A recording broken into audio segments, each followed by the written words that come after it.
in kind of an interview style, obviously, and we're not going to hear my voice in the video, so it's just going to be you. And because of that, we're just going to need full sentences to give context to the questions, is the only thing. We'll start chatting, and Sure. I'll be pulling things out. You'll say something that I really love, and I'll probably ask you to say it again, or start with a different, whatever it might be. But first things first, we're not using last names, by the way. Let's get a clap. Oh yeah, Oh, yeah, we good did clap. it. Just clap once. Why? Yeah. Thank you. Good, Nice. thank you. Yeah. It's for sound syncing. Oh, okay. It's like a clapper. Yeah, yeah. Everyone does. So first things first, what's your name, and tell me a little bit about yourself. My name is Ashoka Tavle. Sorry, we just the first. Oh, just the first, just sorry. The first. Yeah, no worries. Oh. My name is Ashok. I'm retired. I have a grandson.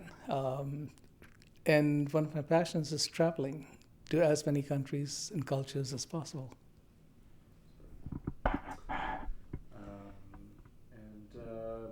Besides traveling, tell me a little bit more. What are your interests? What are your hobbies? My hobbies, growing vegetables and living off those, if I can. To an extent, stamp collecting, but I'm beginning to really enjoy taking photographs and playing around with Photoshop to try and manipulate them. Very cool. What I found from the little I've learned is what the camera catches is not necessarily what the eye catches. And what I've learned from chatting with really good photographers and reading some of their stuff is that they see things the way the camera sees it. They visualize it even before. And I think that's a great skill.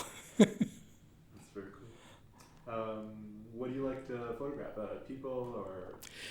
Mostly people, faces for the character, the eyes. Can we start that with?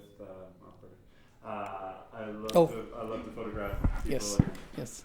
I like to photograph people because the expression, the eyes of the soul to a person, that really comes through in photography often, and that gets missed just by looking at them. People's hands express so much about them. So that's another thing I like to take photos of. Let's talk a little bit about your family. Tell me a little about your family. It's rather boring actually, my family. I'm married. I have two kids, a daughter, and she has a son. That's the only grandchild I have. And my son, who chose instead of raising kids, he'll raise dogs. He and his wife. Talk to me a little about some of your favorite experiences with your family, some favorite memories or stories that you have.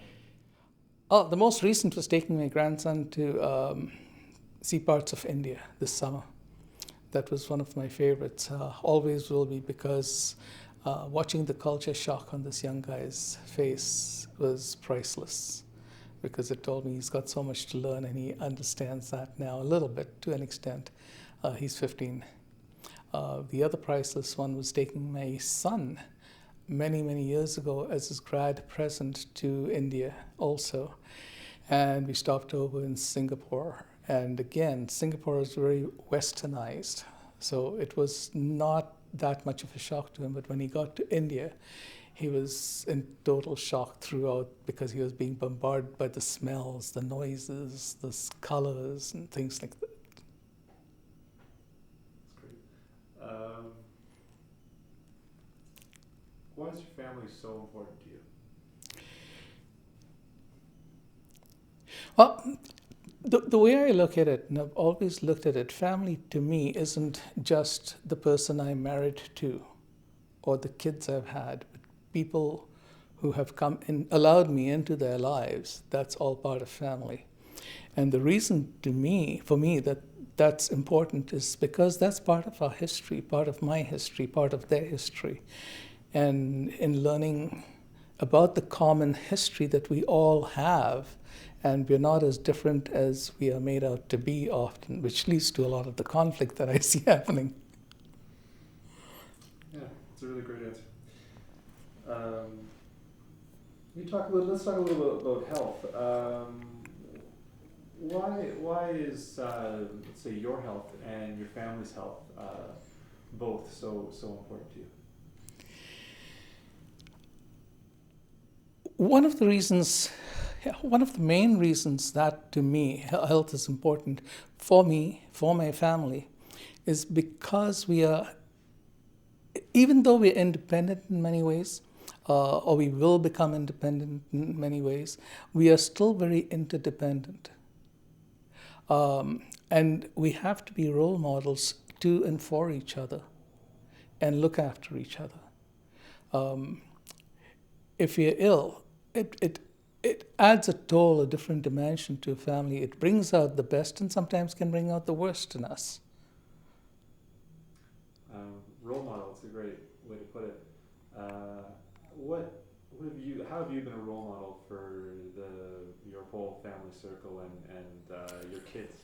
What kind of messages and values did you want to pass on to them? I was, the way I'm a role model, I see it now, and this is kind of hindsight. A number of years ago, I was diagnosed with diabetes, and I almost died from it because the doctor misdiagnosed me. And since that time, I eat very healthy foods, make my own food, and as much as possible use natural foods, not processed foods. And that drove my family crazy at first. But the interesting part is most of them are now living the same way in terms of what they eat. And they've seen the change in me because I was very lethargic when I was diagnosed with diabetes. And now they see me probably running ahead of them in many ways. We've split the cancers up. We're focusing on 4 for this campaign. For you, I'd like to talk about the importance of getting screened for colon cancer. If you could talk to me a little about why you think getting screened for colon cancer is so important. For me, it's important because I want to make sure I'm there for many more years to see my grandson graduate. Actually, that's amazing.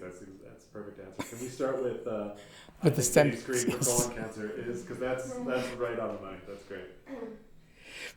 For me, getting screened for colon cancer is because at this point, I really want to be around when my grandson graduates, not just from high school, but from university.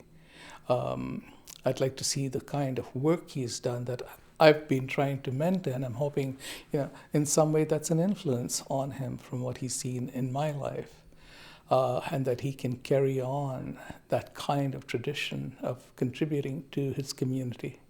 So I want to be alive. That's great. Why do you think people don't get screened for cancer? What do you think stops them? I think one of the things that stops a lot of people from, this is again from talking with friends of mine who won't get it done, or relatives who won't get it done, is we're still very much, two reasons. One, we're still very Victorian and anal in our thinking. And we still think, a lot of the people I've talked with are afraid to even talk about probes. Most men don't like to have prostate tests because of that, or the old way they used to do it. And the other is, I think people have a real fear. We in the West have not dealt with mortality. We don't like to talk about it, and we think it's morbid. So the best way to deal with it is avoid it. It was one of the main barriers we found. What would you say to those people that are afraid of mortality and don't want to discuss it? How do you think you would convince them that getting screened for cancer is a good thing and will, increase your quality of life and as well as lifespan? There's probably two arguments I would use, or two rationales I would use to convince people about that. One is, Can you I- say sorry. about getting screened for cancer? yeah, Perfect, thanks. there's probably two reasons I would use for people to get screened for cancer. One is, and this is something I've learned when I've started to study more and more about death and dying, that in order to appreciate our lives and to know what living really is, we've got to understand what death is all about. Because as a society, we are polarized in that where we believe, some people believe in an afterlife and some people believe there's nothing after. And that tells me we really haven't, as individuals, come to terms with that. We've depended on religion or science for that answer. And it's deeper than those two. The other is there's so much more to life. Those are painful, cancer is a painful disease. And in being checked with the progress that science has made, most cancers now can be cured. Or at least your life can be extended till hopefully a cure is found for you. So those are the two rationales that I would use with them. As far as for those who are phobic about having any kind of probe or anything like that done to them, because that's the misconception they have, asking them to talk with their doctors or with someone from cancer care about that. That's great. I think most people who go to get screened may fall into two categories. One is they may have had a history of cancer in their background. The other, I think, more so because I think more people are slowly starting to warm up to being screened for cancer, is that they're becoming a little bit more, some of them are becoming a little bit more accepting that this is for my good, it's for my quality of life and for my longevity of life. And others, when they have friends who are doing it, are more comfortable talking with them to ask them before they can commit to actually doing it. That's awesome. Well, the campaign is called What's Your Why? I'm going to get you to say into the camera, like you're asking the audience, just say, what's your why? As if you're asking the audience what it is. So if I get you to say it 3 times with a little pause in between, into the camera. Which camera? Yeah, I should specify. Okay. So what's your why? What's your why? What's your why? That sounds great. That's great.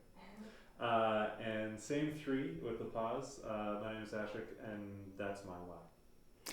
My name is Ashok, and that's my why. 2 more times would be great. Oh, sorry. No worries, no worries. It's a little uncomfortable. No, I just missed that.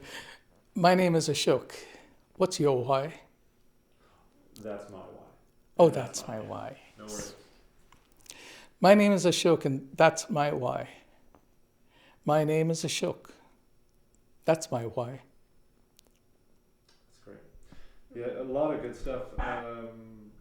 Is there any maybe other stories or memories that you want to share about why your family is so important, or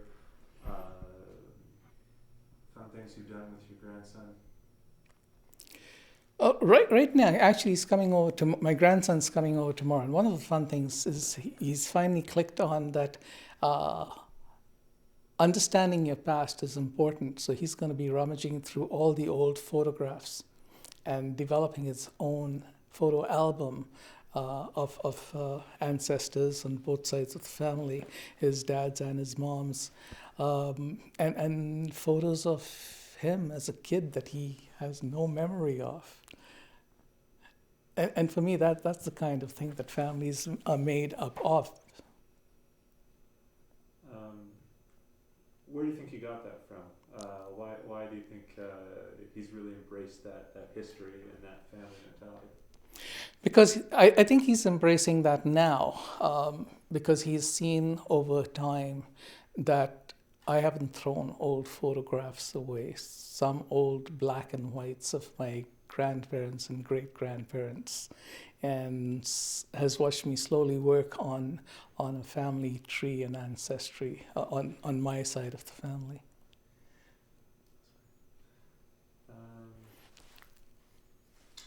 We have a lot of good stuff. I'm just trying to think. What's family mean? What's family mean to you? Family to me means any person or being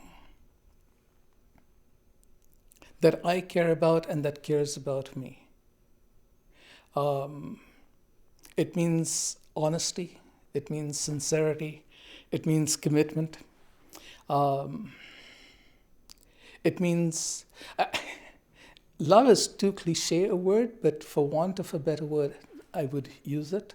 But there's a deep sense of connection with them. Can I turn that off? It's mine. Sorry, folks, that's me. Yes, it's mine. That's me. I'm That's so just sorry. my over All there. So sorry. Get by.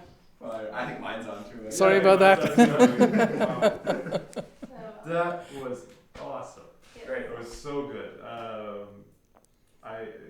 One more time to the top. I'm sorry. No, that's okay. That was really good.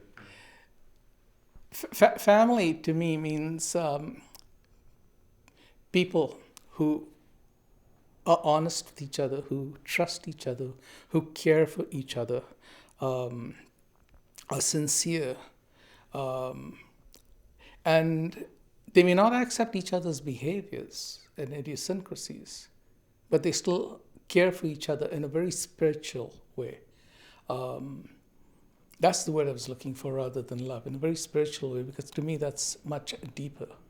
And it doesn't have to be just people that you're connected to and who are part of your family.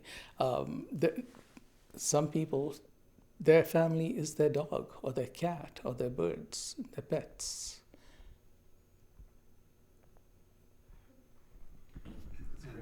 And second is, how is health connected to family? How is good health connected to family? What's the relationship there? Well, good health. In this case, the way we are talking, the way I see it connected to family is we're talking about illness over here when it comes to different forms of cancer. But I think with that comes, when we accept that, with that comes a sense of belonging, a sense of caring that we need to take care of ourselves. Very much like doctors, one of the sayings for therapists and doctors is heal yourself before you try to heal somebody else. So with the family, before you try to take care of your family, you can't if you're ill. So you have to take care of yourself for that. That's what I would see as important, why family needs to take care of each other and their health.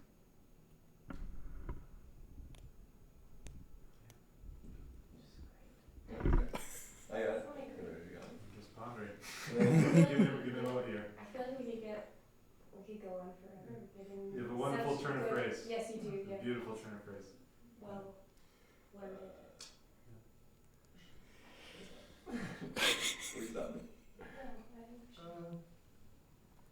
Do you want to pause? Yeah. Well, yeah.